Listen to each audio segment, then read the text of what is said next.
अब हम डिस्कस करेंगे जो न्यूरल कंट्रोलर कोऑर्डिनेशन चैप्टर है, इसका एक बहुत इंपॉर्टेंट पार्ट जो सेंसरी ऑर्गन्स हैं आपकी बॉडी के, और करीब करीब एक क्वेश्चन आप मान के चलिए सेंसरी ऑर्गन से करीब करीब तय होता है मेडिकल एंट्रेंस में, या तो ह्यूमन आई से आएगा या ईयर से आएगा या ऑल्फैक्टरी मेम्ब्रेन से आएगा। So we are beginning the discussion of the sense organs, और जो पहली बात हम कर रहे हैं वो हम बात कर रहे हैं ह्यूमन आई की।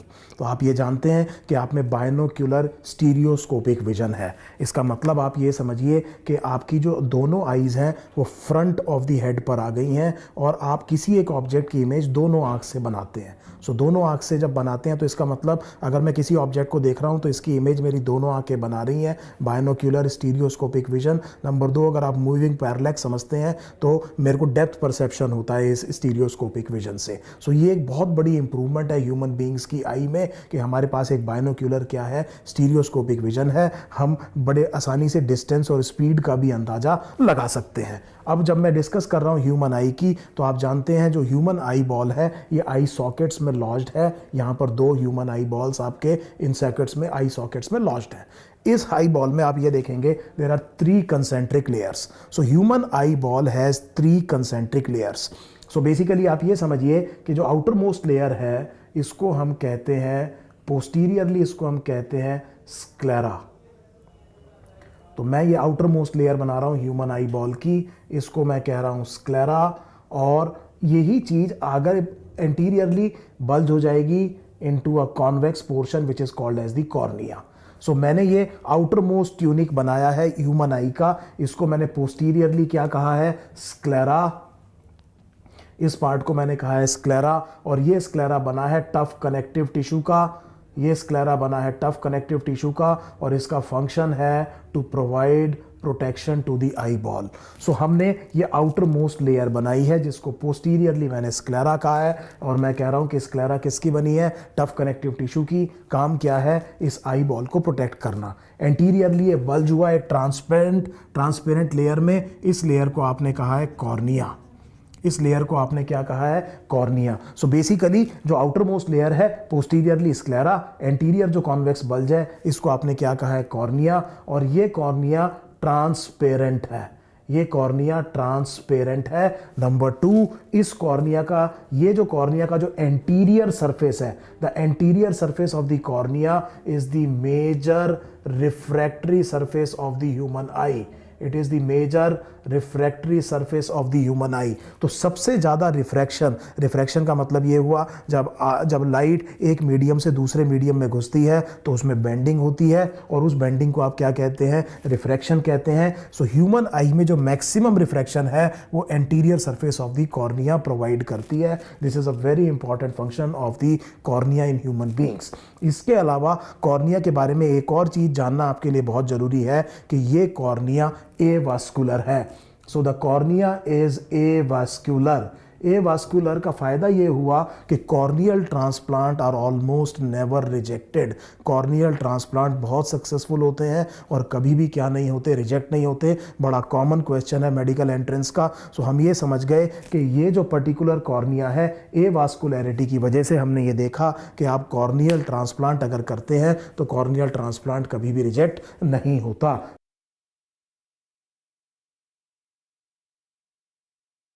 सो हमें ये आउटर मोस्ट ट्यूनिक समझ में आ गया।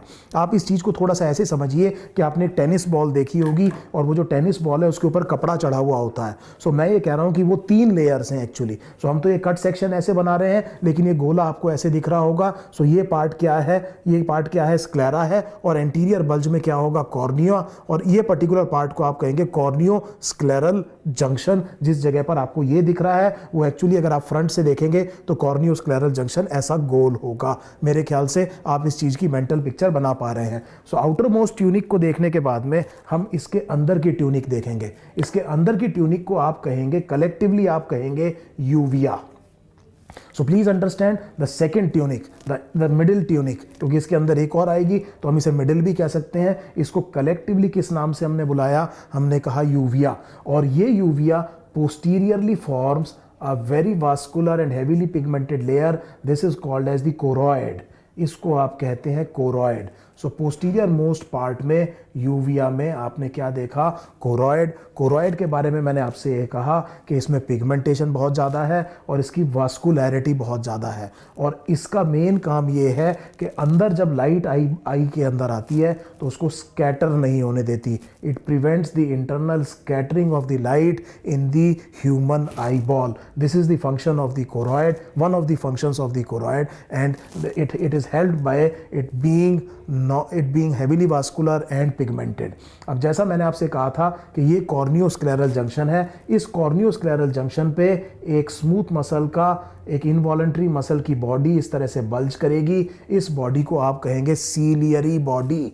सो आपने ये देखा कि ये पार्ट क्या है, सीलियरी बॉडी है। सीलियरी बॉडी सीलियरी मसल से बनी है। दो डिफरेंट तरह की मसल्स होती हैं, आप हायर क्लास में सीखेंगे, लेकिन यहाँ पर ये समझिए कि ऑटोनॉमिक नर्वस सिस्टम इसको कंट्रोल करेगा। और ये जो सीलियरी बॉडी है ये लोकेटेड है at the junction of cornea and sclera. And anterior most part में ये आप जो पार्ट देख रहे हैं इसे आप कहते हैं iris. This is iris. Iris. तो यूविया के तीन पार्ट हो गए, posterior most is choroid, corneoscleral junction पे is ciliary body, and anterior most is iris. और आइरिस आप देख रहे हैं इसके बीच में एक डेफिशिएंसी है। सो इसका मतलब आपकी आई बॉल में जब इस तरह से ये बेसिकली पहले क्या आ रहा होगा, कोरॉइड आ रहा होगा, यहाँ पर सीलियरी बॉडी होगी, सीलियरी बॉडी के आगे आइरिस होगी, और आइरिस पूरा बंद नहीं करेगी, उसके बीच में क्या रह जाएगा, एक ओपनिंग रह जाएगी, और इस ओपनिंग को आप कहेंगे pupil. So this opening in the iris, this particular part is called as the pupil. So please understand a very important question. अगर एग्जाम में क्वेश्चन ये आता है कि light enters the human eye ball through, the answer is pupil. अगर ये question आता है the amount of light entering the eyeball is regulated by, the answer will be iris. So iris एक shutter का काम करेगा। सो अगर iris में भी स्मूथ मसल्स होती हैं जिसे हम स्फिंक्टर प्यूपिले और डायलेटर प्यूपिले कहते हैं। सो अगर आइरिस की मसल्स में डायलेटर प्यूपिले काम करती हैं तो ये प्यूपिल का साइज क्या हो जाएगा, बड़ा हो जाएगा, और ज़्यादा लाइट किस में घुसेगी, आई में घुसेगी। और अगर ये कॉन्ट्रैक्ट करेगा तो प्यूपिल का साइज क्या हो जाएगा, छोटा हो जाएगा।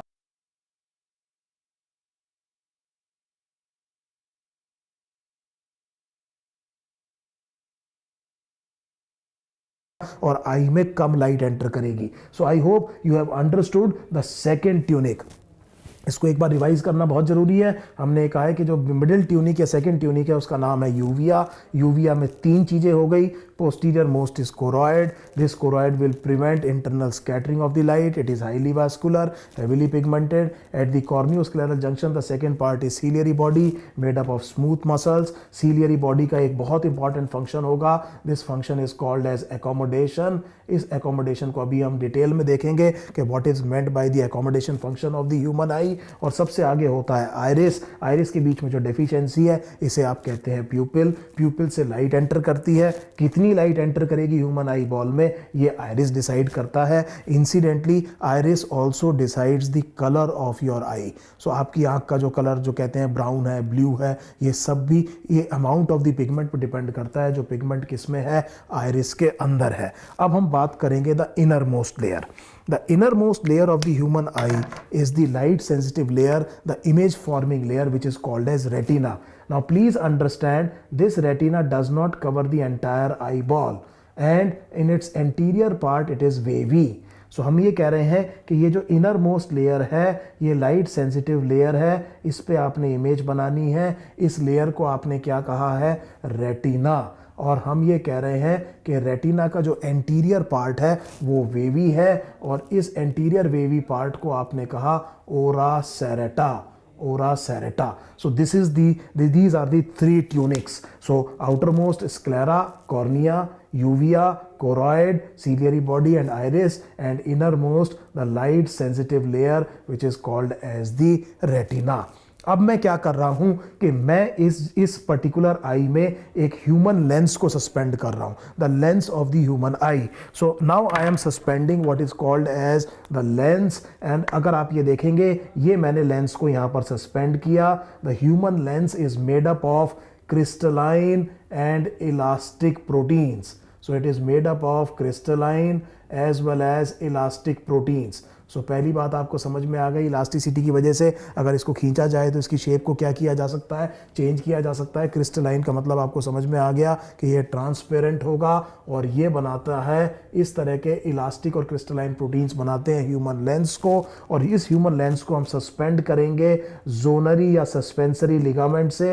ये जो आप स्ट्रक्चर देख रहे हैं, जो मैंने ये तार की तरह स्ट्रक्चर बनाया है, इसे आप कहते हैं जोनरी लिगामेंट्स या सस्पेंसरी लिगामेंट्स। और इनसे मैंने, आप देख रहे हैं, सीलियरी बॉडी के साथ इस पर्टिकुलर इस लेंस को मैंने क्या कर दिया है, सस्पेंड कर दिया है। अगर आप इसको सामने से देखेंगे तो आई बॉल आपका एक बड़ा गोला होगा, उसके अंदर एक छोटा सा, आप समझ लीजिए, मार्बल रखा हुआ है। सीलियरी बॉडी आपको पता है इस तरह से सर्कमफ्रेंशियल होगी, और ये स्पोक्स की तरह से आपको क्या दिखाई देंगे, जोनरी लिगामेंट्स दिखाई देंगे। तो अगर आप फ्रंट से देखेंगे तो ये आपको लेंस दिखाई दे रहा है, ये कॉर्नियोस्क्लेरल जंक्शन दिखाई दे रहा है, और सस्पेंसरी लिगामेंट्स उसको इस तरह से सस्पेंड कर रहे होंगे, किससे, सीलियरी बॉडी से।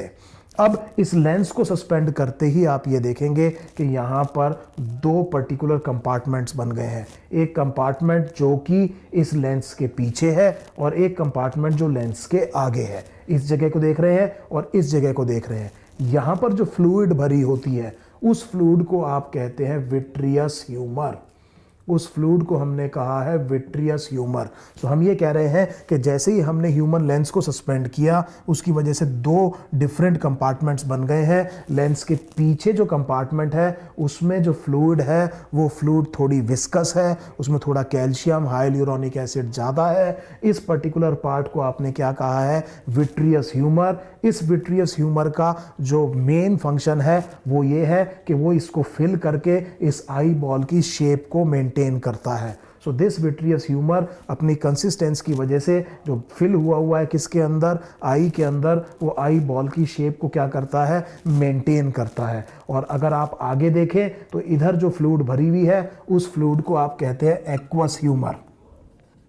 उस फ्लूइड को आपने क्या कहा है, एक्वस ह्यूमर। सो लेंस के पीछे जो ह्यूमर है, ह्यूमन बॉडी में जो फ्लूइड्स होती हैं उनको कहा जाता है। सो यहाँ पर जो ह्यूमर है उसे आपने कहा है विट्रियस ह्यूमर, यहाँ पर जो फ्लूइड है उसको आपने क्या कहा है, एक्वस ह्यूमर। एक छोटी सी बात और देखिए, इस आइरिस की वजह से आप ये देखेंगे कि एक स्पेस ये दिख रही है, एक स्पेस ये दिख रही है। इस स्पेस को आप कहते हैं एंटीरियर चेम्बर, और इस स्पेस को आप कहते हैं पोस्टीरियर चेम्बर।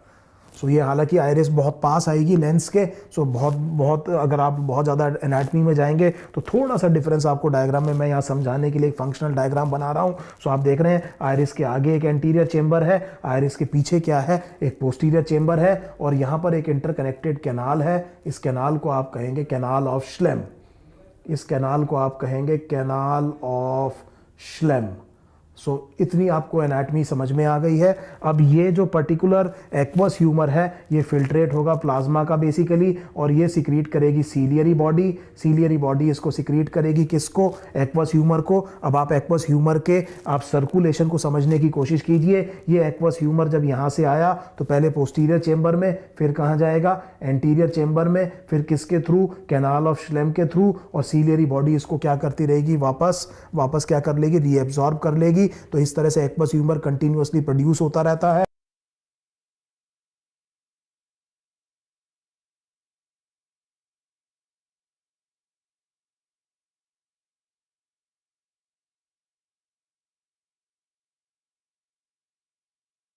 सर्कुलेट करता है between the posterior chamber and the anterior chamber, and from the posterior chamber then into the anterior chamber, then into the canal of Schlemm, and then back to the ciliary body where it is reabsorbed again. This is how it is continuously replenished throughout the day.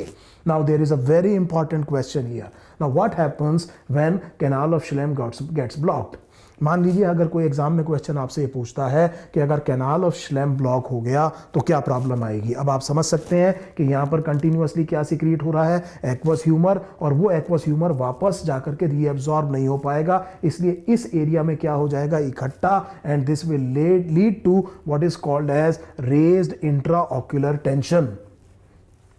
तो हमने ये कहा कि अगर क्या block हो गया, if there is blockage of canal of Schlemm, so अगर कैनाल ऑफ श्लेम क्या हो गई है, ब्लॉक हो गई है, this will lead to increased intraocular tension. Intraocular tension को आप प्रेशर भी कह सकते हैं। आई बॉल के अंदर प्रेशर क्या हो रहा होगा, इंक्रीज हो रहा होगा, and this can cause blindness. This can cause blindness. You can easily see this is a very important surgical emergency। और इस